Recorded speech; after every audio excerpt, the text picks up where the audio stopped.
അന്നമനട ഗ്രാമപഞ്ചായത്ത് തല അംഗനവാടി പ്രവേശനോത്സവം നടന്നു. അന്നമനട അമ്പലനട അംഗനവാടിയിൽ നടന്ന പരിപാടി പഞ്ചായത്ത് ക്ഷേമകാര്യ standing committee chairman Sarath Mohan ഉദ്ഘാടനം ചെയ്തു.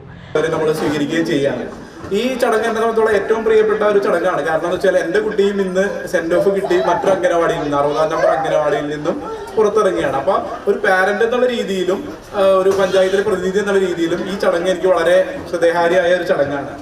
ഞങ്ങള് ആദ്യമായിട്ട് പഞ്ചായത്തിൽ ചാർജ് എടുത്തിട്ട് ആദ്യമായിട്ട് ക്രിസ്മസ് പരിപാടി സംഘടിപ്പിച്ച് ഫസ്റ്റ് പ്രോഗ്രാം നടന്ന സ്ഥലത്ത് കൂടിയാണിത്.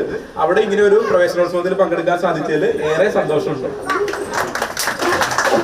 ഇപ്പോ എത്ര അക്ഷരങ്ങൾ പഠിച്ചു, എത്ര അക്കങ്ങൾ പഠിച്ചു, അതൊന്നും അല്ല ഈ കാര്യത്തിൽ നമുക്ക് ഏറ്റവും സന്തോഷം അല്ലെങ്കിൽ കുട്ടികളെ അംഗനവാടിയിൽ വിടുന്നതിനുള്ള കാര്യം. അവര് 3 വയസ്സ് അല്ലെങ്കിൽ കഴിയുമ്പോഴേക്കും ഒരു അംഗനവാടി ചേർത്ത് കഴിയുമ്പോൾ നമുക്ക് ഒരു പാരന്റ് എന്നുള്ള രീതിയിൽ ശരിക്കും മനസ്സിലാവും അവരുടെ സ്വഭാവത്തിലും കുഞ്ഞു കുഞ്ഞു മാറ്റങ്ങൾ ഉണ്ടായിരിക്കുന്ന കാര്യം മനസ്സിലാവും.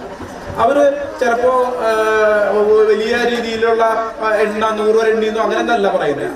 എന്റെ കുട്ടി ഇപ്പൊ കഴിഞ്ഞ ദിവസം പറയാ, അച്ഛാ ചെരുപ്പ് ഇങ്ങനെയല്ല ഊരിടണ്ടേന്ന്. കറക്റ്റായിട്ട് സ്ഥലത്ത് അവൻ ചെരുപ്പ് ഊരിടാണ്. അത് പഠിപ്പിച്ചത് എന്റെ വീട്ടിൽ നിന്നല്ല, അവരുടെ കുട്ടികള് അവരുടെ ടീച്ചർമാര് പഠിപ്പിച്ചതാണ്.